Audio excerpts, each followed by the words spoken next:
2월 마지막 주일 예배에 오신 여러분들을 환영합니다. 우리 함께 주님을 찬양하며 나아가기를 소원합니다.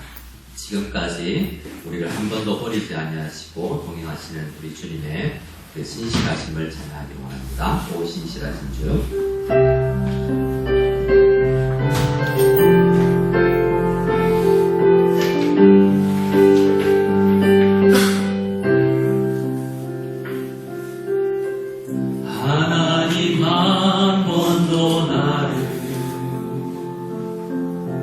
실망시킨 적 없으시고 언제나 공평과 은혜로 나를 지키셨네. 오 신실하신 주, 오 신실하신 주, 내 너를 떠나시고 않으리라. 내 너를 버리지도 않으리라. 약속하셨던 주님, 그 약속을 지키사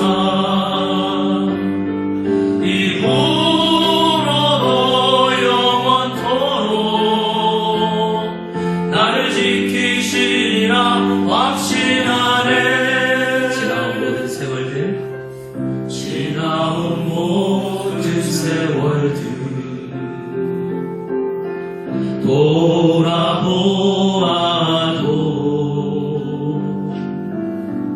그 어느 것 하나 주의 손길 안 미친 것 전혀 없네. 오 신실하신 주, 오 신실하신 주, 내 너를 떠나시고 않으리라. 내 너를 버리지도 않으리라. 약속하셨던 주님, 그 약속을 지키사 이 홀로도 영원토록 나를 지키시리라 확신하네. 이 세상 험하고 나 비록 약하나 늘 기도 힘쓰며 큰 권능. 이 세상 험하고 이 세상 험하고 나 비록 약하나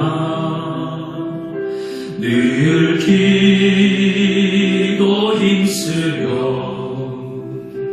큰 권능 얻겠네. 주님의 은혜로, 주의 은혜로 대속하라서 비와 같이 붉은 죄는 마치겠네. 주님의 권능은, 주님의 권능은 한없이 크오니 돌같은 내 마음 온도여주소서. 주님의 은혜로, 주의 은혜로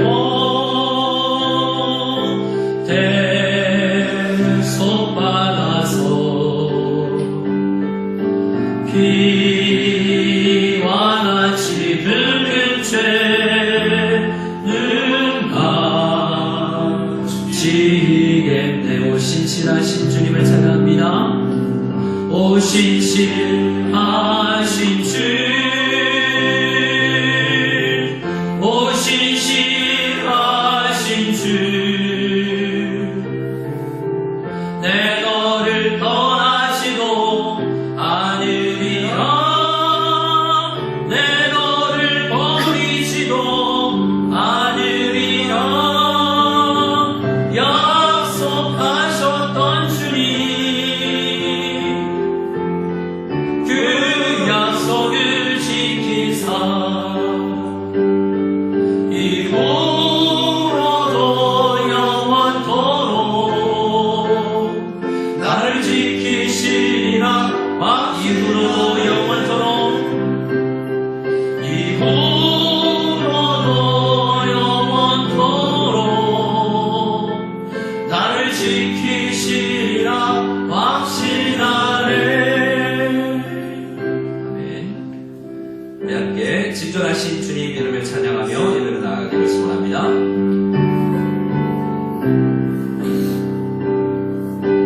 지존하신 주님 이름 앞에 모두 무릎 꿇고 다 경배해.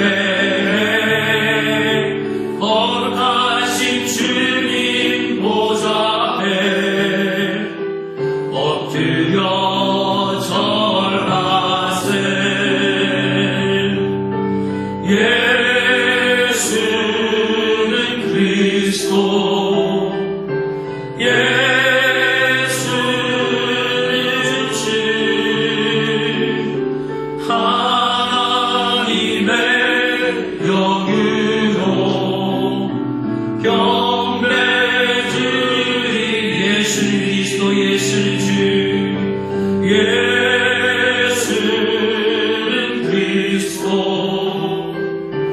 예수는 주,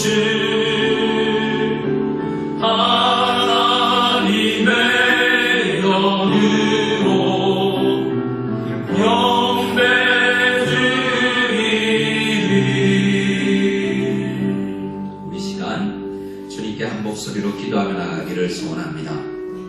2월 한 달도 지켜주신 주님께서 내일부터 시작되는 3월 한 달도 지켜주실 뿐만 아니라 하루하루 숨쉬는 순간순간 우리의 평생 주님께서 우리를 불러주실 그때까지, 주님께서 재림하실 그때까지 우리를 떠나지 아니하시고 함께 하신다는 그 약속을 믿고 이 시간 예배로 나아갈 때 주님 이 시간도 함께 해주시는 줄을 믿습니다.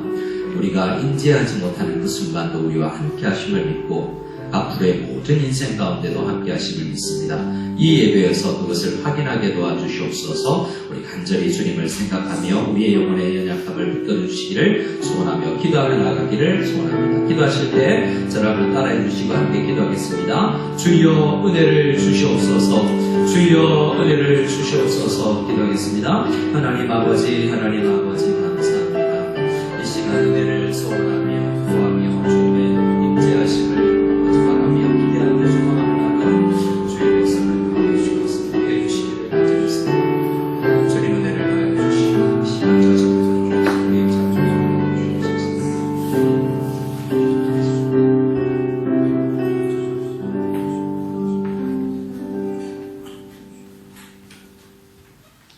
여호와의 말씀이니라. 너희를 향한 나의 생각을 내가 아나니 평안이요 재앙이 아니니라. 너희에게 미래와 희망을 주는 것이니라. 너희가 내게 부르짖으며 내게 와서 기도하면 내가 너희들의 기도를 들을 것이요 너희가 온 마음으로 나를 구하면 나를 찾을 것이요 나를 만나리라. 할렐루야. 주님의 은혜 감사드립니다. 언제 끝날지 모르는 코로나19 기간을 살면서 일상의 어려움과 경제적인 불안, 불확실한 내일 등 절망적인 순간들이 많지만 이런 환경 속에서도 연약한 저희들을 부르셔서 예배하게 하심을 감사드립니다. 한 주간도 우리의 죄와 강팍한 신념을 갖고 우리 잘못으로 함부로 살아온 우리의 삶을 고백하고 회개합니다. 올해에도 교회 가운데 많은 어려움과 고난이 닥칠지라도 믿음으로 주님을 신뢰하며 감사함으로 주님께서 주시는 지혜로 어둠의 터널을 통과해 나갈 수 있도록 지혜와 명철을 허락해 주시기를 기도드립니다. 코로나19 사태가 속히 진정되어 일상이 회복되게 하시며 3월부터 확대되고 재개되는 주일학교 모임과 새벽기도회, 금요기도, 남녀제자관 훈련과 양육과정 가운데 주님의 함께하심으로 잘 시작되고 많은 열매와 간증이 풍성한 한 해 되도록 은혜 베풀어 주옵소서. 올해도 우리에게 허락하신 일터와 가족을 위해 기도에 힘쓰며 맡겨진 일에 최선을 다하고 삶의 현장에서 주님의 영광을 위하여 빛과 소금의 역할을 잘 감당하는 믿음의 공동체가 되게 하시며 문화센터 카페 운영팀의 준비와 영업 봉사 가운데 감사와 기쁨이 넘쳐나게 하시고 이를 통해 교민사회에 선한 영향력을 끼치며 구제선교를 더욱 확장해 나가게 도와주옵소서. 또한 코로나로 자유로운 왕래가 어려운 가운데 세계 여러 곳으로 흩어져 있는 우리의 가족들을 안전으로 지켜주시고 병중에 있는 성도들과 여러 모양으로 아픔을 겪고 있는 성도들 가정을 위로해 주시며 성도들과 선생님들의 비자가 잘 해결되도록 긍휼을 베풀어 주옵소서. 온오프라인으로 진행되는 모든 모임 가운데 은혜를 더하여 주시고 안전한 모임이 되게 하여 주시며 장년부 3자교회 예배가 또한 속히 시작될 수 있도록 여건을 허락하시고 은혜를 베풀어 주옵소서. 주님, 경건의 모양은 있으나 능력이 없는 우리의 부족한 모습을 주님께 올려드립니다. 성령이 하나 되게 하신 온 성도가 겸손과 온유와 오래 참음과 사랑 가운데 서로 용납하며 용서를 구하며 힘써 지키며 살게 하시고 교회를 섬기시는 김 선생님과 오광 교사님의 사역 가운데 은혜와 기쁨이 더욱 넘치게 하시며 앞서가는 재직들과 부장님들, 부역장님들 여러 모양으로 섬기는 주의 일꾼들이 섬김을 통해 하나님께 영광 올려드리게 하옵소서. 부족하고 연약한 우리가 삶 속에서 하나님의 임재를 구하옵나니 은혜를 주셔서 하나님의 임재 앞에 충만하게 머무는 경건의 삶을 살게 하시고 이 시간도 하늘의 문을 열어주셔서 주님의 영광이 임하고 체험하는 예배가 되기를 소원합니다. 예수님의 이름으로 기도드립니다.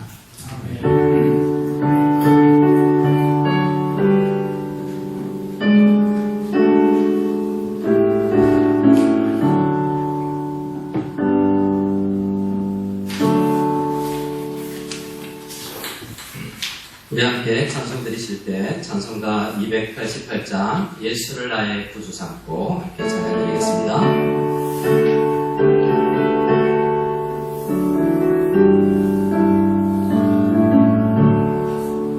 예수를 나의 구주 삼고 성령과 피로써 얻은나니 이 세상에서 내 영혼이 하늘의 영광 누리도다.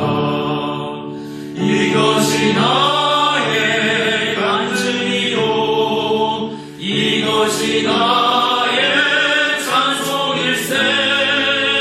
나 사는 동안 끊임없이 구주를 찬송하리로다. 온전히 주께 맡긴 내 영 사랑의 음성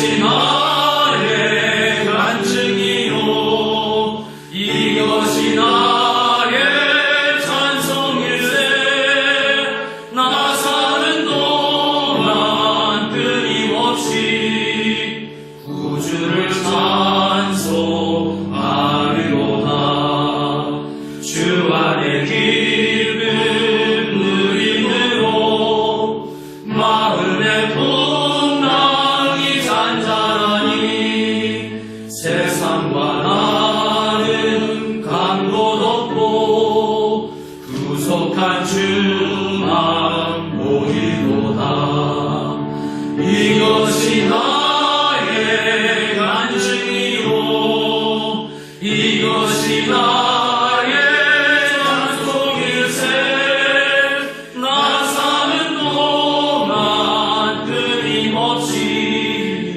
구주를 찬송하리로다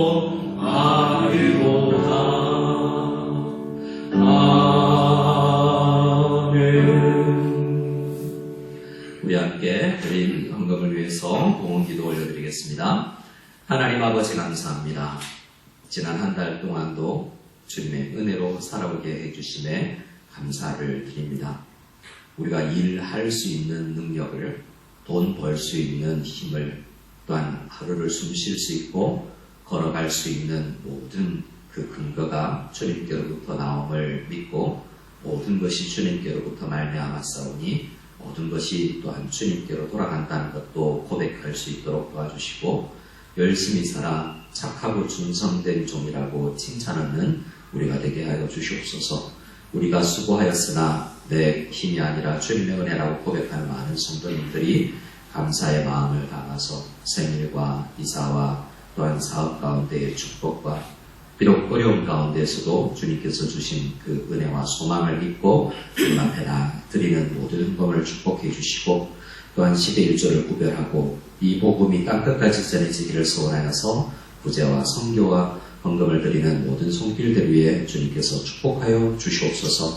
또한 이 예배 가운데 주님 앞에 나아가는 모든 성도님들의 마음 가운데 온 인생 가운데 한량없는 축복이 넘치고 많은 세상을 향하여서 베풀고 축복의 통로가 되는 인생을 살기를 간절히 원하옵고 그러한 축복된 인생을 살게 하실 줄 믿사오며 우리 구주 예수 그리스도의 이름으로 기도드리옵나이다. 아멘. 우리 앞뒤자원 한번 인사 나누기를 원합니다. 이렇게 인사하겠습니다. 예수님의 이름으로 축복합니다. 예수님의 이름으로 축복합니다. 네, 예수님을 축복합니다. 어제 통화를 하고 처음 오신 부부 가정이 계신데요. 지난주에도 그랬지만 참 우리 광고 말미에 죄송하지만 잠시 나오셔서 인사만 한번 해주시고 그래 주실 수 있겠습니까? 네, 잠시만 얼굴만 좀 보여주시고 후에 거제토록 그렇게 하겠습니다. 자, 광고 드립니다. 광고가 많은데요. 우리 윗제방을 통해서 구역별로 나누어드린 모든 그 가정예배 순서들을 따라서 자세히 읽어주시면 감사하겠습니다. 다음 주부터 여러 가지 변화가 있습니다. 다음 주부터는 시간을 따로 주일 예배 시간을 따로 말씀드리겠지만 다음 주부터는 오전 8시 그리고 9시 30분에는 중고등부 그리고 오전 11시에는 초등부 예배를 드리고자 합니다. 그리고 그 세 예배는 실시간으로 지금처럼 송출할 계획입니다. 참고로 8시 예배와 9시 반 예배는 같은 본문으로 말씀을 전하지만 9시 반 예배는 중고등부를 대상으로 전하는 그러한 예배가 되겠습니다. 그래서 작년 여러분들께서는 가급적 8시 예배를 이용해 주시고 혹시 예배 시간을 놓쳤다면 9시 30분 예배나 혹은 나중에 올려드리는 영상을 통해서 예배를 드려주시기 바랍니다. 앞으로 계속해서 실시간으로 정착이 되면 영상 올려지는 것은 정리를 할 수 있도록 하겠습니다. 내일부터 새벽 기도회가 열리게 됩니다. 5시 반에 센터에서 모이게 되니 여러분들 오랫동안 기도하고 싶어서 요청하셨던 분들 내일부터 이제 기도할 수 있음을 아시고 모여주시기 바랍니다. 금요 기도회도 3월 5일부터 이곳에서 8시에 모이게 되는데요. 당분간은 차량 운행을 하지 않도록 합니다. 그래서 여러분 스스로 모여주시기 바랍니다. 로뎀 카페 영업을 시작한다고 하는데요. 3월 2일부터는 시영업을 하고요. 3월 8일 연락받으셨겠지만 영업을 시작한다고 합니다. 방송실 봉사자를 모집합니다. 현재 방송실 봉사자가 교사이신데 앞으로 방송실 예배를 위해서 준비할 봉사할 분들을 모집해서 다른 분들이 좀 대체해 주셨으면 좋겠습니다. 큰 기술은 필요 없고요. 그래서 아주 간단한 작업이기 때문에 누구든지 신청해 주시면 감사하겠습니다. 우리 예배부나 우리 오지훈 선생님께 신청해 주시기 바랍니다. 양육과정을 개선하려고 합니다. 그래서 여러 양육과정이 있는데요. 학습자반, 특히 세례자반을 좀 강화하려고 합니다. 기존에 4주 양육을 통해서 학습과 세례를 했는데요. 저희가 이게 너무 부족하다, 너무 현실에 너무 타협하는 과정이다라고 생각해서 앞으로 학습과 세례를 정상 궤도로 올려놓기 위해서 조금씩 더 확대해 나가고자 합니다. 올해는 10주 과정을 통해서 학습 세례를 진행하고자 하고요. 그래서 학습 세례는 조금 이후에 10주 이후에 진행될 수 있도록 하겠습니다. 자세한 양육 과정의 프로그램은 다시 전달해드리는 설명서를 참고해 주시면 감사하겠습니다. 우리 다시 한번 인사하고 우리 말씀을 함께 나누기를 원할게요. 자, 우리 앞에 잠시 나와주시면 감사하겠습니다. 네, 제가 성함 화면을 비추려고 제 앞에 줬는데 네, 마스크를 쓰고 계시지만 두 분 성함만 좀 알려주시면 네, 감사하겠습니다. 예, 정성입니다. 예, 방문하고 있으신데요. 어쨌든 이후에 추후에 따로 교재가 더 있기를 바랍니다. 한 가정 우리 교회 보내주신 감사드리고 우리 환영합니다. 우리 환영의 박수로 추후에 전혀 지금 아직은 저도 처음 얼굴 뵙는 상황이어서 교재가 있고 또 더 깊은 교재가 나갈 수 있기를 바랍니다. 우리 앞뒤적으로 다시 한번 인사 나누고 말씀드리겠습니다. 이렇게 인사하겠습니다. 죄송합니다. 제가 더 은혜 받겠습니다. 네.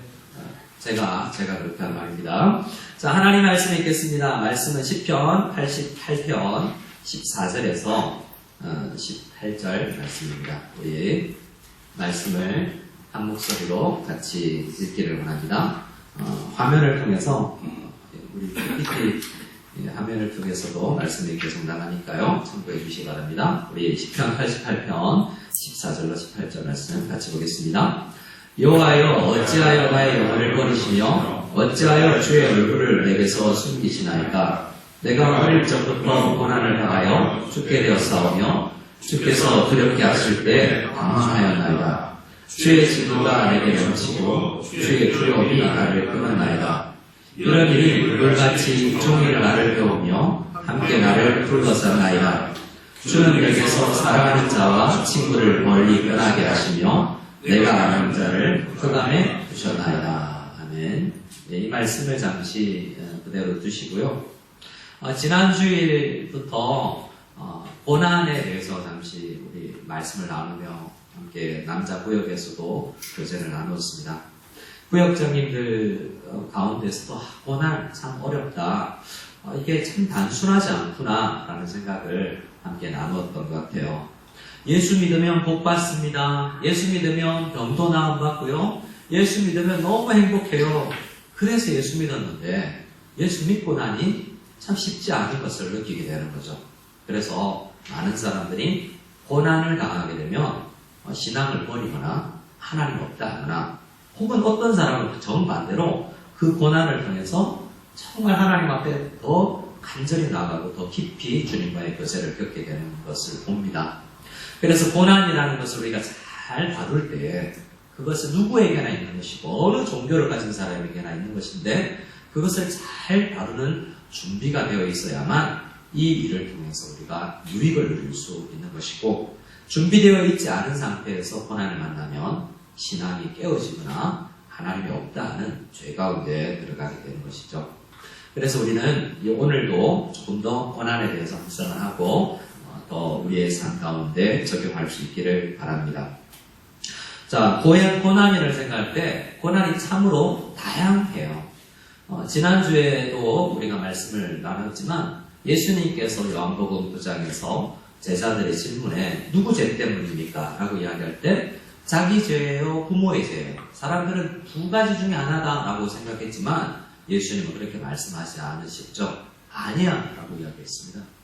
그러니까 모든 고난이 다 똑같은 의미를 가지는 게 아니라는 거죠. 우리 1번을 한번 읽어볼까요? 시작. 고난의 종류와 그 크기가 그리고 그것을 받아들이는 자세가 사람마다 다르다. 고난이 너무나 다양해요. 각종 다양한 고난이 있다는 것을 알죠. 그런데 그걸 받아들이는 사람이 어떤 사람은 작은 고난도 엄청 크게 느끼죠. 그 사람의 나이와 남자나 여자냐에 따라서도 달라지고요.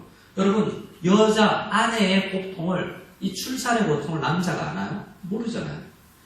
남편이 회사 가서 직장에서 얻는 그 고통을 대부분의 가정주부들은 알지 못하죠.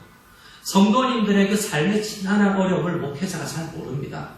그러나 반대로 또 목회자가 선교사가 겪는 그 아픔과 고난과 슬픔을 또 평신도는 잘 모를 때가 있죠. 서로의 고난도 너무 많고 다양하고 서로를 이해하지 못합니다. 근데 그것을 또 받아들이는 것이 너무나 다양하고 어떤 상태냐에 따라서 작년과 올해가 달라요. 그래서 고난을 함부로 이야기하기가 쉽지 않죠. 어떤 사람에게 어떤 책을 보냈더니 너무 고난을 통과하는데 도움을 받았습니다 라고 이야기하지만 똑같은 책을 비슷한 고난을 당하는 사람에게 전달해보면 혼란스러워요 이런 반응이 나온다는 거예요. 그래서 우리가 진단 내리기가 어렵기 때문에 처방을 하기도 참 어려운 게 고난이라는 거죠. 그래서 우리는 고난을 당하는 성도를 볼 때 함부로 그것에 우리가 처방을 내리기가 참 쉽지 않다라는 것을 봅니다. 두 번째, 2번을 같이 한번 읽어볼까요? 시작. 사람마다 고난 중에 위안과 힘을 얻는 곳이 다르다. 네. 목회를 해보면 고난을 당하는 성도님들, 고난 중에 걷는 성도님들을 자주 만나게 되죠. 그런데 어떤 성도님들께 이게 위안이 되는데 어떤 성도님들께는 위로가 잘 안 되는 것을 봐요. 그렇기 때문에 조금 전의 말씀과도 1번과도 일맥상통하는 것이지만 사람마다 이 고난을 통과할 때 힘없고 용기를 내는 포인트도 다르구나 라는 것을 생각할 수 있습니다. 그래서 이 결론이 뭐냐면 고난 참 쉽지 않다라는 거죠. 그래서 고난을 너무 단순하게 생각할 수 없다는 것이고 성경을 통해서 특별히 성경에는 죄를 짓고 나서 이 사람들에게 여자는 특별히 출산하는 고통에 더 고통이 더해지고 남자는 일하는 고통 가운데 더 큰 고통이 주어지게 된 이후에 모든 성경 인물들 가운데 고난을 겪지 않은 사람이 없다는 것을 보게 됩니다. 그래서 그 다양한 고난이 성경에 나오고 그 성경의 내용을 통해서 다양한 고난을 통과하는 비결 또한 고난 중에 있는 성도들을 위로하는 비결을 배울 수 있는 우리 모두가 될 수 있기를 소원합니다. 소원합니다. 네. 자, 고난에는 여러 종류가 있다고 이야기했습니다. 크게 고난에 관련된 책이 저희 책장에 한 10권이 넘게 꽂혀 있는 것 같아요. 많은 신학적인 내용들이 있는데 그 책들을 참고해보면 크게 고난은 4가지 정도로 나누어 볼 수 있다고 생각합니다. 첫 번째 같이 이야기해볼까요? 읽어볼까요? 시작. 자기 죄에서 비롯된 고난이 있다는 거예요. 모든 고난이 이유가 알 수 없지만 상당히 많은 고난은 자기가 스스로 그 고난 가운데 들어가게 된 거라는 거죠. 두 번째입니다. 시작. 배신해서 오는 고난. 그러니까 이것은 결국 남 때문에 당하는 고난인 거죠. 내가 고난을 자초한 경우도 있지만 나는 잘못 없는데 남이 나를 힘들게 하는 경우가 있다는 거예요. 예를 들어서 첫 번째 자기 죄에서 비롯된 고난은 내가 졸음운전이나 음주운전에서 내가 사고가 났어요. 그러면 그 병원에서의 그 고통을 받게 되죠. 두 번째 배신해서 오는 남 때문에 오는 고난은 음주운전하는 사람들에 의해서 교통사고를 당한 경우에는 내가 남 때문에 고통을 당하게 되죠. 지선자매라는 그 유명한 분이 그 이화여대에서 졸업반이었던 그 자매가 음주운전자의 사고를 당해서 전신 화상을 입고 그 가운데 슬픔의 고난 속을 걷기 시작했던 이야기를 많은 그리스도인들이 아시죠. 자, 그런 것처럼 다른 사람 때문에 오는 고난도 있다는 겁니다. 세 번째요, 시작. 보편적인 고난. 누구에게나 오는 고난이 있어요. 자연재해 같은 거죠. 특별히 누구의 잘못이라고는 할 수 없지만 고난이 닥쳐 온다는 겁니다. 네 번째가 제일 어려운데 어떤 고난이에요? 이유를 알 수 없는 고난. 도대체 이 이유를 알 수 없는, 특히 욥기 같은 책이 그것을 주제로 다루죠. 조금 더 이 고난의 종류에 대해서 한번 생각해 보겠습니다. 1번입니다. 자기 죄에서 비롯된 고난은 결국 뭘 깨닫게 됩니까? 저 어떤 사람이 감옥에 갔어요. 감옥에 갔는데 성경에 보면 감옥에 들어간 사람들이 이야기가 많죠. 대표적인 사람이 요셉입니다. 사도 바울이죠. 그 사람들이 잘못 없어요. 누명을 쓰고 감옥에 들어갔습니다. 근데 어떤 사람은 도둑질을 하다가 죄를 보면서 감옥에 들어가서 그 사람이 받는 그 감옥 생활도 고난이죠. 하지만 그것은 자기 죄 때문에 비롯된 거잖아요. 그런데 그런 고난, 자기 죄 때문에 당하는 고난 가운데에서 좀 더 자자, 좀 더 졸자 해서 게을러서 당하는 가난이 있는가 하면 있죠. 그런 고난 가운데서 우리가 아픔을 당하게 되면 어떻게 되겠습니까? 우리는 주님 앞에 그때 고난은 하나님께서 우리를 회개하도록 만들어주는 일반적인 자연 법칙이라고도 할 수 있어요. 하나님은 일 안 하면 돈 벌 수 없도록, 죄를 지으면 고통을 당하도록 어떤 법칙을 어느 정도 정해 놓으셨기 때문에 그 가운데 고통을 당하면서 깨닫게 하셨다는 거죠. 이런 고통을 당할 때는 우리 회개해야 됩니다. 그런데 모든 고난이 그렇지 않죠. 두 번째, 배신에서 오는 고난, 남 때문에 당하는 고난. 예를 들어서 조금 전에 말씀드렸지만 다시 한번 요셉 같은 경우를 보면 어떻습니까? 도둑질해서 간 게 아니라 누명을 쓰고 감옥에 들어갔잖아요. 그럼 그런 사람에게는 어떤 것이 하나님께서 그 사람에게 원하는 것이 대부분 되냐면 용서할 수 있는 사람이 되도록 빚어가시는 과정이 되는 거죠. 욥이 경험한 것을 이야기합니다. 어떤 사람은 땅의 경계표로 옮기고 내 양떼를 빼앗아가기도 하고 고아의 나귀를 몰아가고 과부의 소를 볼모 잡아가는 나쁜 사람들이 주위에 너무나 많다라는 거죠. 굉장히 현실적인 겁니다.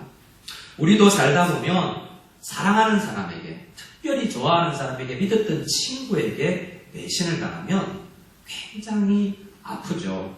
근데 그때 대부분 나의 잘못이 아닌 그런 고난 속을 있을 때는 대부분의 경우에서 하나님께서는 용서의 문제, 이 죄인까지도 사랑하고 용서하는 예수님의 성품을 배우는 도구로서 하나님께서 고난을 사용하시는 경우가 있다는 겁니다. 저를 한번 따라해 주실까요? 배신당할 때 용서하겠습니다. 이건 잘 안 될걸요. 용서하도록 노력하겠습니다. 이건 좀 될 수 있겠지만 용서는 거짓말인데 용서하겠습니다. 약속인데 그죠? 그만큼 어려운 거예요. 자주 예를 드는 거지만 저희 집에 도둑님이 오셨을 때 뭐라고 그 성경 저희 장롱에 첫째 딸의 그 돌반지가 들어있을 때 그걸 꺼내가신 그분이 우리 집에 왔을 때 하나님께서 마태복음 말씀에 너희를 핍박하는 자를 위해서 기도하라 라는 메시지가 적혀있는 장롱 문짝에 있는 물건을 하필이면 가져가게 하셨다는 거죠. 그럼 뭐와 싸워야 되는 거죠? 용서할 수 있겠니? 가난한 돈 없는 너희까지를 이렇게 빼앗아가는 그런 사람들 용서할 수 있겠니? 라고 훈련시키는 겁니다. 그런 훈련이 쉽지 않죠. 세 번째 고난입니다. 보편적인 고난이죠. 많은 사람들이 보편적인 고난 가운데서 어려워합니다. 전도서 9장을 쉬운 성경으로 보면 조금 더 익숙하게 좀 빨리 들어오는 것 같아요. 우리 전도서 9장 2절을 같이 읽어보겠습니다. 시작.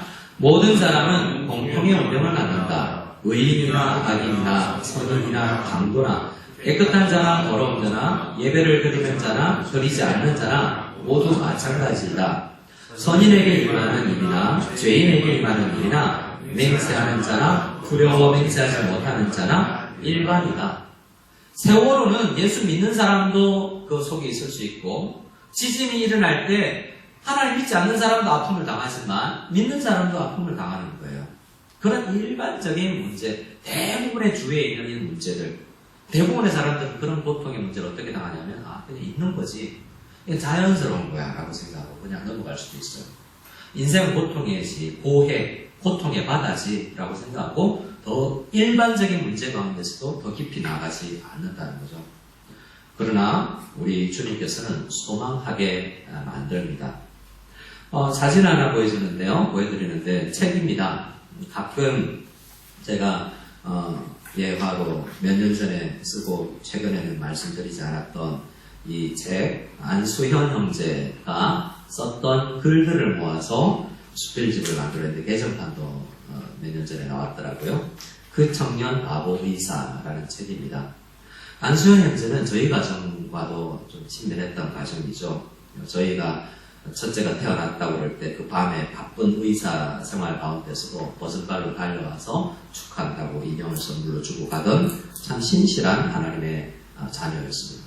그가 군의관으로 있을 때 군인 일반 사병들과 친밀하기 위해서 잔디밭에 앉아서 도시락을 먹고 급식을 먹고 했었는데요. 그 유행성 출혈열이라는 치사율이 50%가 되는 그 병에 걸려서 끝내 하나님의 나라로 먼저 가게 된 33살에 예수님처럼 33살의 인생을 마감하고 갔던 의사 청년이에요. 많은 주위의 사람들이 있었는데 너무나 신실했던 청년이라는 거죠. 근데 신실한 청년의 인생 가운데도 질병을 찾아오더라는 겁니다. 누구에게나 이 질병 같은 부분은 내가 몸을 관리 잘 못해서가 아니라 때로는 선하게 사병들을 위해서 헌신하려고 하는 그 과정 가운데서도 이상하게 하나님께서는 일반적으로 질병이나 이 바이러스는 걸리더라는 겁니다. 그런 보편적인 고난을 앞에 만날 때 우리는 실망하게 되죠. 하지만 성경은 이렇게 이야기합니다. 우리 다음 성경 구절인 데살로니가 전서 4장 말씀을 같이 한 목소리로 읽어보겠습니다. 시작.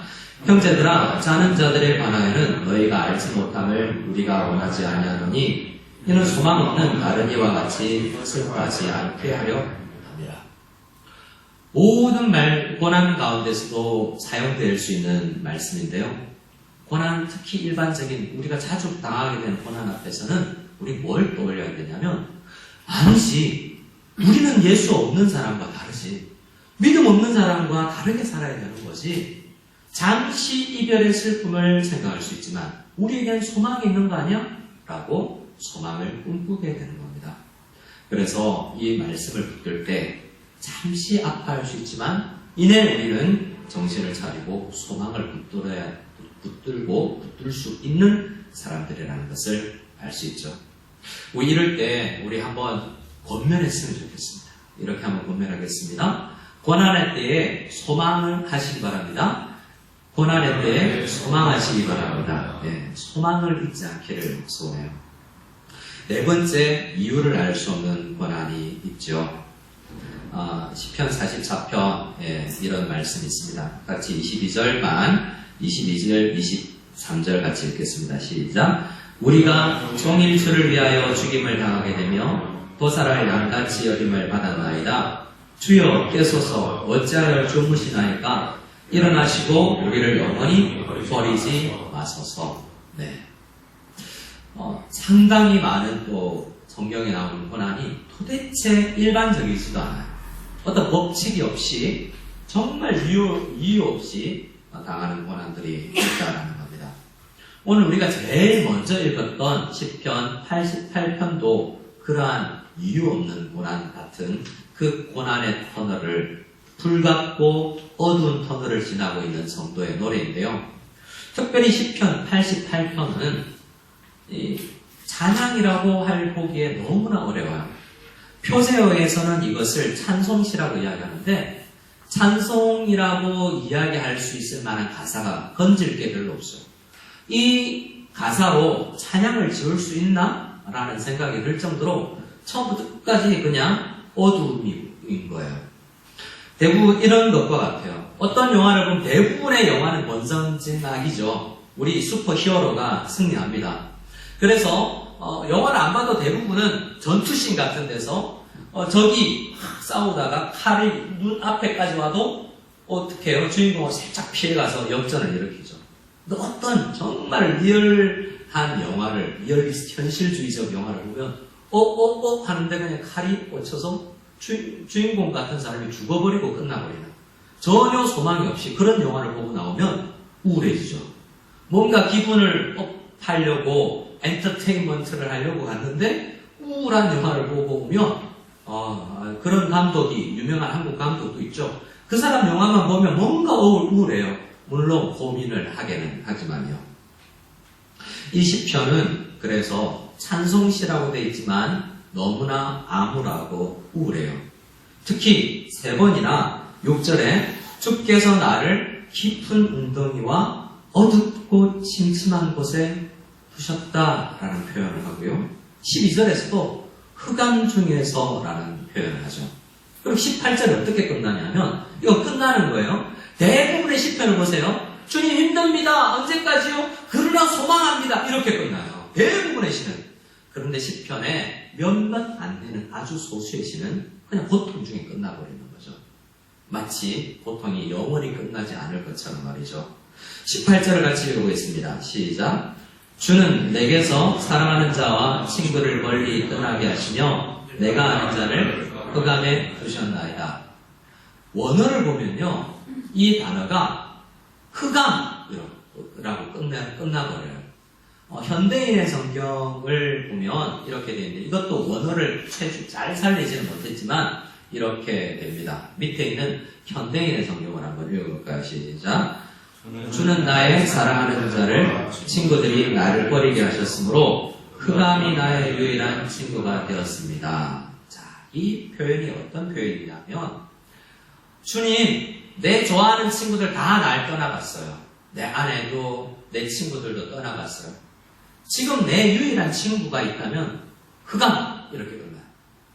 지금 나의 유일한 친구가 있습니다. 흑암이라고, 흑암이라는 어둠이라는 단어로 시가 끝나요. 제일 마지막 단어는 그래서 시편 88편의 마지막 단어는 어두움이에요. 성경에서 어두움은 불꽃, 불길과 함께 우리 성도가 겪는 고난을 상징하죠. 어둡다라는 것은 굉장히 두려우게 합니다. 군대를 갔다 온 친구들 이야기를 들어보면 굉장히 눈 감아, 그리고 언제 고참의 군악발이 날라올지 모르는, 자, 알고 있으면 호흡을 잘해서 하고 복근에 힘을 주면 덜 아픈데 하필이면 숨을 들이마실 때 훅 하고 들어오면 더 아프잖아요. 어둠은 내가 알 수 없는 상태이기 때문에 더 어려운 일이죠.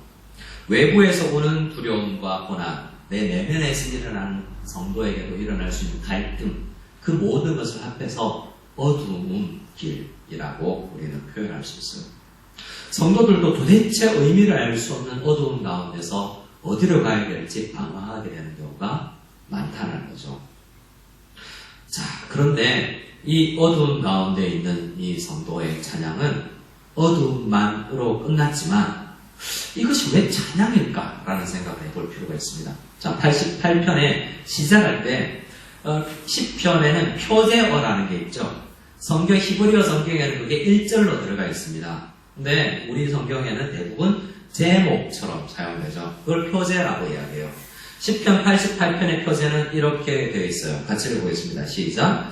고라 자손의 찬송시 곧 에스라인 헤만의 마스길 인도자를 따라 말라간 옷에 맞춘 노래.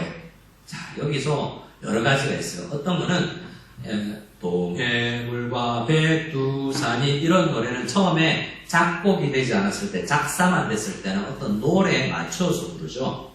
그것처럼 시편이 처음 시가 있을 때는 기존에 있던 노래에다가 따라 부르기도 하고, 어떤 것은 강하게 포르테로 이런 악상 기호이기도 하고, 때로는 어떤 악기의 이름이기도 해요. 하지만 이 시편 88편의 표제에서 굉장히 중요한 것은 이 작시자가 해만이라는 사람이다 라는 거예요. 누구라고요? 해만. 해만이 누군가? 라는 생각을 해볼 필요가 있습니다. 우리 역대상 6장 31절을 같이 한번 읽어볼까요? 역대상 6장 31절입니다. 시작. 언약궤가 평안을 얻었을 때 다윗이 여호와의 성전에서 찬송하는 직분을 맡긴 자들은 아래와 같았더라 라고 역대상 6장에는 레위지파 사람들의 이야기를 쭉 이름을 나열하고 있는데요. 그 중에 찬송하는 사람들의 이름을 적고 있어요. 그럼 그 사람 가운데 누가 있냐면 33절에 이 찬송하는 해만 교회에서 성전에서 찬송하는 책임을 맡은 이 찬양 성가대 지휘장, 찬양부 부장 이런 직분을 맡은 사람이 누구였냐면 해만이었다라는 거죠. 그앗 자손, 고앗 자손 가운데 해만은 찬송하는 자다라는 별명이 붙어 있어요. 자, 해만의 별명이 뭐라고요? 찬송하는 자예요. 찬송하는 자. 그런데 88편을 보면 찬송같이 안 느껴진다라는 거예요. 이것에 고난의 신비가 하나 담겨 있다라고 우리 신앙의 선배들은 이야기해요. 왜냐하면 시편 88편을 적을 때 해만은 심한 고통 가운데 있어서 흑암 중에 있습니다. 이 흑암이 왜 있습니까? 내 유일한 친구는 흑암이에요 라고 하나님 앞에 삿대질을 하는 상황 가운데 있는 것 같아요. 내 유일한 친구는 흑암이에요 라는 표현은 어떤 것이냐면 한 번 더 생각해보면 하나님 내 친구 아니고 차라리 흑암이 내 더 친한 친구 같아요. 하나님은 너무 멀리 떨어져 있고 내 친구 안 같고요. 날 사랑한다고요. 거짓말. 이런 생각을 하고 오히려 내 고통이 나한테 오래 버티다 보니 친구처럼 느껴집니다. 이런 표현이라고도 할 수 있는 거죠. 그만큼 고난을 걸었던 사람이 해만이라고 할 수 있어요.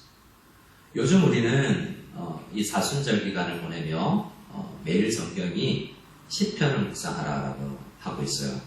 그 시편 중에 우리는 2권에 해당되는 42편부터를 묵상하고 있고 내일은 51편인데요. 42편부터 시작되는 시편 제2권 5권으로 되어 있는 시편을 이 시작되는 42편부터는 고라 자손들의 시예요. 찬송을 담당했던 찬양대, 성가대를 담당했던 사람들의 시인 거죠. 근데 그 시들을 보면 내 영혼이 사슴 같아서 목말라서 주님께 달려갑니다. 주님은 나의 산성, 나의 피난처, 나의 망대 이렇게 굉장히 소망 가운데 찬양해요. 그런데요, 그 찬양이 언제 나오고 어떻게 나오냐면 그 많은 사람들에게 위안이 주는 그런 찬송이 작사되고 작곡되는 배경이 우리는 88편이라고 할 수 있어요.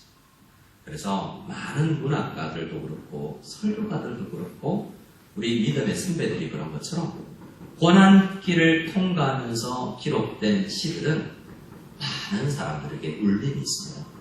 김소월의 시, 나라를 잃었을 때 부를 수 없는 그대의 이름, 이런 우리 일제시대 강점기의 시들은 우리에게도, 예수 믿는 우리에게도 울림이 있죠. 마찬가지로 이 시라는 것이 얼마나 파워가 있냐면 성경에 나와 있는 고통을 통과했던 사람들이 적어놓은 이 기록된 시는 예수 안 믿는 사람들에게도 위로가 되는 거예요. 하나님을 믿지 않는 사람들에게도 이것이 시로 읽힌다는 거죠. 그래서 시편이 주는 놀라운 은혜가 있어요. 사실 생각해보면 하나님의 입장에서는 이해할 수 없는 거예요. 이런 시가 성경에 기록되어 있다는 것 자체가 이해가 안 되는 거예요. 하나님께서 굉장히 중요한 글만 성경이 되게 하셨다면 이것은 검열에 걸려요.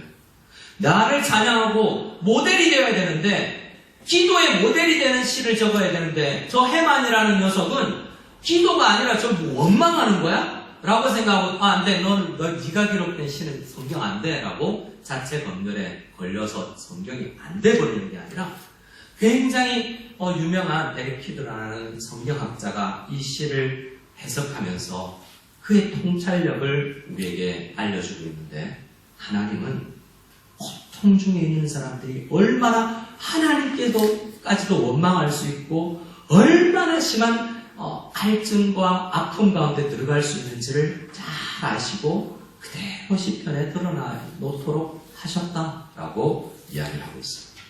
이 말은 반대로 뭐냐 하면 해마는 당시에 하나님 도대체 어디 있어요? 라고 이 시를 적었지만 그때까지는 하나님 진짜 없는 것 같고 하나님 살아 안 계신 것 같지만 하나님은 뭐라고요?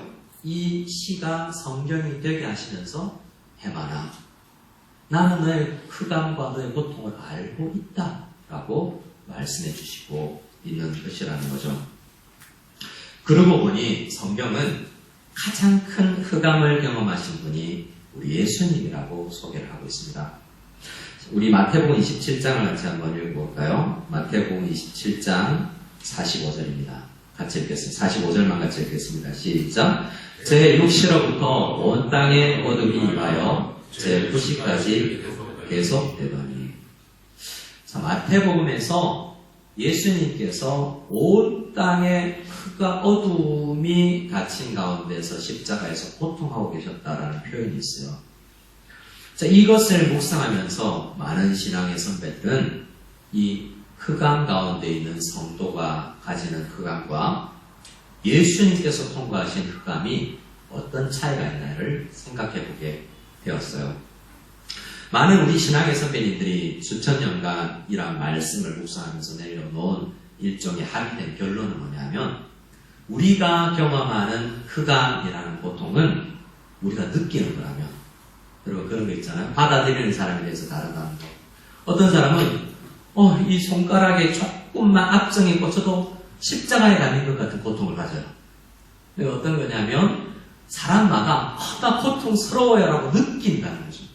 그런데 진짜 흑암 가운데 들어가고 진짜 친구 하나 없이 외면당하고 외롭게 흑암 가운데 통과했던 분은 예수님밖에 없다. 진짜 흑암을 통과했던 사람은 예수님밖에 없고 사실 우리는 흑암이 아닌데도 불구하고 흑암처럼 느낀다는 거예요. 왜 그러냐면 하나님은 한 번도 우리를 흑암 가운데 두셨지만 한 번도 홀로 두신 적이 없다. 모든 아담 이래로 모든 사람들은 흑암을 겪게 하셨어요. 사망의 음침한 골짜기를 다니게 하셨어요. 하지만 홀로 두지 않았다는 거예요. 그래서 모든 성도들은 흑암 가운데 있을지라도 예수님과 이 당했던 흑암과 다르다는 거예요. 왜 그렇습니까? 우리 주님은 누구도 떠나지 아니하시고 함께 계시니까. 그것이 성경 이야기예요. 근데 뭐예요? 우리가 느끼지 못하겠다는 거죠. 하나님 어디 있어요? 왼쪽으로 오른쪽으로 봐도 하나님 안 계신 것 같아요. 사방으로 웃겨싸움을 당했는데 하나님 안 계신 것 같아요. 라고 우리는 외칩니다. 하지만 성경은 늘 이야기하죠. 얘야, 난 너와 함께 있고 네가 오히려 가장 고통스러울 때 우리가 잘 아는 발자국이라는 그 힘처럼 나는 네가 가장 어려울 때 마치 너를 업고 걸었었다 라고 이야기를 해요. 광야 40년 인생, 그 출애굽기와 레위기 민수기의 배경이 된 그 40년 인생 가운데서도 결론에서는 뭐라고 이야기합니까? 내가 너희를 안아서 이 자리로 오게 했다라고 이야기해요. 한 번도 하나님 우리를 떠난 적이 없기 때문에 해마는 사실 어떻게 기도하고 있냐면 하나님이 함께 하신다는 걸 못 느끼고 사실이지만 못 느끼고 나 흑암 속에 있어요. 외로워요. 친구 하나도 없어요. 하나님 내 친구 아닌 것 같아요. 라고 외쳤다는 거야. 그런데 가장 큰 어두움, 누구도 없고 절대로 누구도 경험할 수 없는 그 터널을 지나신 분은 우리 예수님밖에 없다는 거죠. 그래서 유일하게 한 분만이 이렇게 하나님 앞에 고백할 수 있어요. 46절입니다. 시작. 제 90쯤에 예수께서 크게 소리 질러 이르되 엘리 엘리 라마 사박다니 하시니 이는 곧 나의 하나님 나의 하나님 어찌하여 나를 버리셨나이까 하는 것이라. 어찌하여 나를 버리셨나이까. 그러니까 모든 사람들로부터 버림받고 고난당하고 있는 그 경험은 사실은 우리가 알 수 없는 그 경험을 하신 예수님이 가장 깊이 하신 거고 하나님으로부터 절교되는 그러한 고통을 경험하신 거라는 거죠. 근데 그 경험을 하신 예수님이기 때문에 우리를 또한 잘 할 수 있다. 네가 그 고난 겪고 있는 거 다 경험해봐서 안다? 힘들지. 근데 너 걸을 수 있어. 나와 함께 가면 걸을 수 있다. 라고 이야기를 해줍니다. 여러분 혹시 저는 에버랜드가 된 자연농원에 어릴 때 갔던 경험이 있습니다. 여러분 자연농원 아세요? 에버랜드 전에 그때 아주 시골에서 버스 타고 우리 친척들끼리 대전해서 거기 갔는데요. 뭐가 기억에 남냐면 아직까지도 그 느낌, 섬뜩한 느낌도 잊혀지지 않아요. 그 으슥으슥한 귀신의 집. 귀신의 집. 그런데 우리 아버지가 저를 꼭 너무 무서웠는데 손잡고 왔는데 안 되니까 어떻게 했냐면 저를 꼭 안고 그냥 끝에는 나왔어요. 아빠 나가! 이러니까 저희 아버지가 힘센 우리 아버지가 저를 안고 다 통과하셨어요. 자, 어둡기 때문에 아이들은 잘 모르고 두렵죠. 어른들은 저게 인형에 탈을 쓰고 있는 사람이라는 걸 알기 때문에 그다지 어렵지는 않습니다. 근데 아파하고 있고 허감의 터널 때문에 슬퍼하고 있는 그 아이를 아빠는 안아주시는 것처럼 우리 주님께서도 우리를 안아주시고 함께 건너야 되는 그냥 귀신의 집은 재미로 가는 거지만 하나님이 걷게 하시고 같이 걸으시는 그 고난의 터널, 흑암의 터널은 분명히 지금은 이유를 알 수 없지만 분명 우리를 빚어내는 놀라운 용광로와 같은 그런 금광석 같은 우리를 불순물을 다 빼내고 아름답게 빛내는 그런 도구로 사용한다는 것을 우리가 믿고 통과해야 되는 거예요. 그래서 그 터널을 지났던 선배님들이 이렇게 이야기합니다. 베드로전서 1장 말씀을 같이 읽어보겠습니다. 베드로전서 1장 6절 시작. 그러므로 너희가 이제 여러 가지 시험으로 말미암아 잠깐 근심하게 되지 않을 수 없으나 오히려 크게 기뻐하는구나. 이 말씀을 해석하면서 우리 신학의 선배들은 또 어떻게 이야기하냐면 고난이 올 때 야 슬퍼하지 마, 야 안 웃으면 벌 받는다 이렇게 강요되는 감정이 아니라는 거죠. 여러분 기뻐하세요 이러면 기쁠 수가 있습니까? 감정이라는 게 그렇게 안 되잖아요. 성경 읽어도 항상 기뻐하라 쉬지 말. 어떻게 항상 기뻐요? 감정인데 감정은 슬픈데 내가 조절이 안 되는 게 감정이잖아요. 그런데 베드로는 우리에게 어떻게 이야기하고 있습니까? 시험의 흑암의 터널이 올 때 근심해라, 슬퍼해라, 울어라. 그러나 그것이 멈추지 않고 기쁨으로 변화될 수 있도록 해야 된다. 그 묵상의 핵심 가운데 나와 함께 걸으시는 예수님을 묵상하지 않으면 기쁨으로 갈 수 없다. 근데 모든 성도들은 그 환난과 시험과 고통 속에서 기뻐할 수 있다는 거예요. 그래서 먼저 경험해 본 분들이 그 흑암을 지나면서 그 시험 가운데서 울며 하나님 도대체 어디 계세요? 라고 하나님 앞에 와서 울고. 여러분 이게 중요합니다. 어디에서 울고요? 하나님 앞에서 울고. 욥의 대단함은 뭐냐면 하나님 원망은 같지만 한 번도 하나님을 떠난 적이 없어요. 욥이 하나님 없어요, 하나님 안 계신 것 같아요 라고 했지만 한 번도 하나님을 떠난 적이 없고 하나님 앞에 와서 따졌다는 게 욥의 대단한 신앙. 우리 많은 사람들은 고난을 당할 때 하나님 앞에 와서 울지 않아요. 근데 성도들에게는 하나님께서 베드로를 뭐라 그러냐면 고난이 올 때 근심하지, 그때 울어라. 하나님 앞에 와서 울어라 라고 이야기해요. 울다 보면 진짜 우리를 위해서 고난을 겪었고 우리에게 당할 모든 고난을 미리 당하신, 대신 당하신 그분으로 인해서 우리는 기뻐할 수 있다라는 비결을 우리에게 알려주고 있는 거죠. 예수님은 마태복음 26장에서 먼저 우리를 위해서 이렇게 근심하셨다고 되어 있어요. 예수님께서도 베드로와 요한과 야곱 앞에를 데려가시고 그 앞에서 슬퍼하시면서 그 고난을 통과하셨다는 것을 알고 우리도 그래야 된다는 것을 여러분 꼭 기억하고 고난이 올 때 우리는 그 고난 가운데서 슬퍼하지만 영원히 슬퍼할 것이 아니라 잠시 슬퍼하는 그 기간을 지나며 꼭 하나님 앞에 와서 울고 하나님께 와서 기도하는 우리가 되어야 된다는 거죠. 그래서 우리 이해할 수 없는 성도가 받는 고난, 그 마지막 의미에 되는 고난은 우리에게 주어질 때 하나님 앞에 와서 우는 계기로 삼으시고 그 울다 하나님이 살아계신 것을 경험하고 그 고난을 통과해서 시편 42편 이후에 놀라운 감격의 시들이 있는 것을 알고 88편의 시의 시간을 잘 지나면 주님께서 곧 놀라운 감격시를 쓸 수 있도록 우리에게 허락하신다라는 것을 기억하고 주님 앞에 이 흑암의 시간을 보낼 수 있는 우리가 다 될 수 있기를 소원합니다. 우리 마틴 로이드 존스 목사님의 글을 읽고 찬양하겠습니다. 영국의 유명한 의사 출신의 목사님이신데요. 웨스트민스터 채플의 목사님으로 계셨던 그분이 이런 글을, 인간에 대한 이해와 하나님에 대한 이해가 참 깊었던 그 선배님이 이런 글을 우리에게 베드로서 해석을 책에 남겨주셨어요. 우리 같이 한번 읽어보겠습니다. 시작. 크리스천 역시 주변에서 벌어지는 불행한 일들을 면제받는 존재가 아니라는 것이다. 우리는 이 사실을 강조해야 한다. 크리스천도 불행과 슬픔을 겪는다. 크리스천들은 이를 넘어설 수 있는 무언가를 가지고 있다. 크리스천이 누리는 삶의 영광은 감각의 실종이 아니라 뜻이다. 이는 대단히 불행한 감정을 느낄지라도 그것을 초월하는 데 있다. 중요한 경계선이다. 무슨 말이냐면 우리의 감격은, 우리의 영광은 고난 있을지라도 고난을 통과할 수 있는 힘이신 예수님을 가졌다는 것이기 때문에 그 주님과 함께 승리할 수 있다는 것입니다. 어려울 때, 힘들 때 예수님이 내 옆에 있고 한 번도 떠나지 않으신다는 믿음을 가지고 잘 통과할 수 있는 우리가 다 될 수 있기를 소원합니다. 함께 우리 찬양하고 마치기를 원합니다. 어두운 마음길에서 오래된 찬양인데요. 한 수십 년 된 찬양입니다. 하지만 이 찬양을 가지고 우리가 이 내용을 품고 기도했으면 좋겠습니다.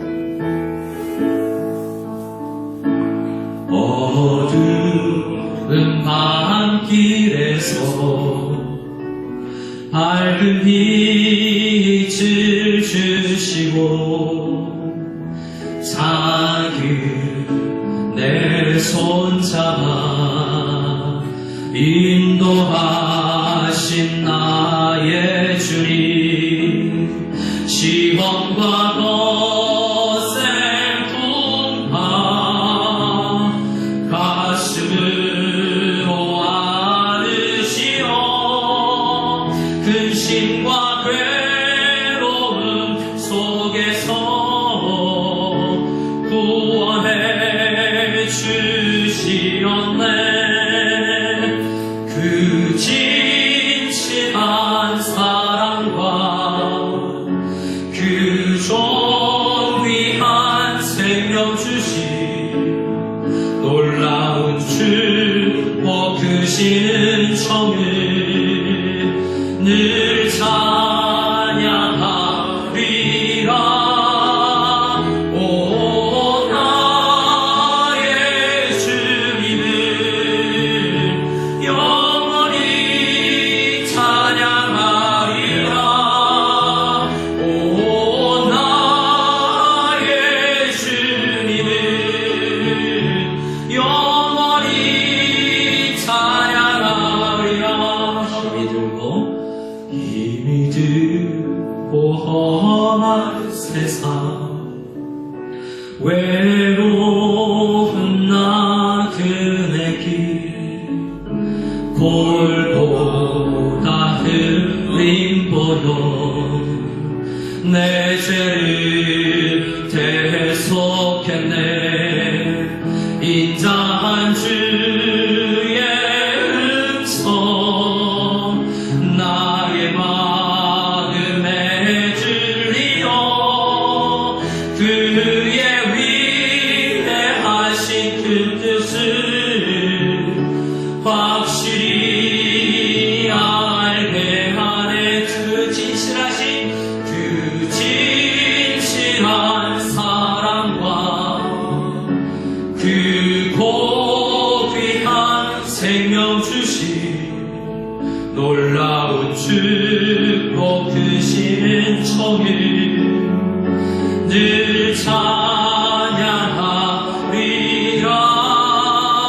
오 나의 주님을 영원히 찬양하리라. 오 나의 주님을 영원히 찬양하리라.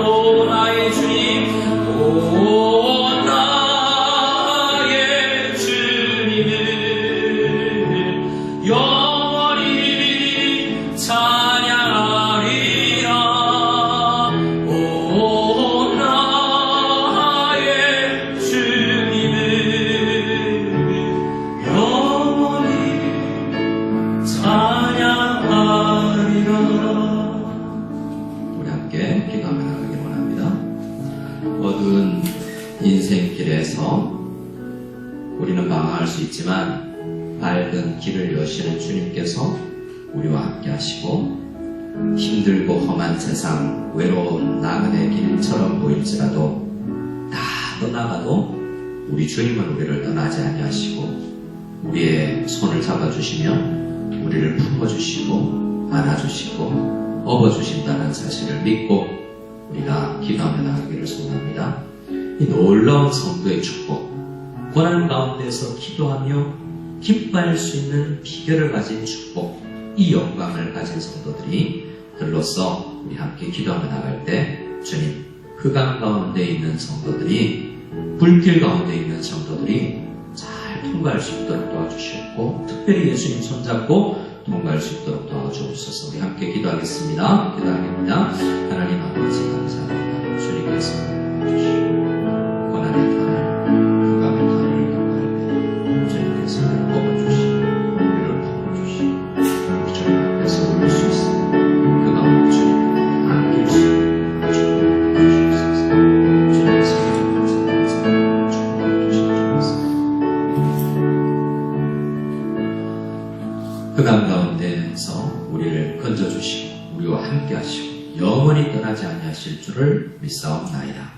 이제는 우리 주 예수 그리스도의 한이없는 동행하시는 은혜와 흑암 가운데 있는 사람들을 위해서 아들을 보내신 하나님의 지극하신 사랑과 고통스럽고 힘겨울 때 우리와 함께 탄식하시는 성령님의 교통하심이 말씀을 듣고 흑암 가운데 고통 가운데서도 하나님 앞에 나와 기도를 포기하지 않겠다고 각오하고 헌신하고 돌아가는 모든 무성연합교회 성도들 머리 위에 지금부터 영원까지 함께 계실지어다.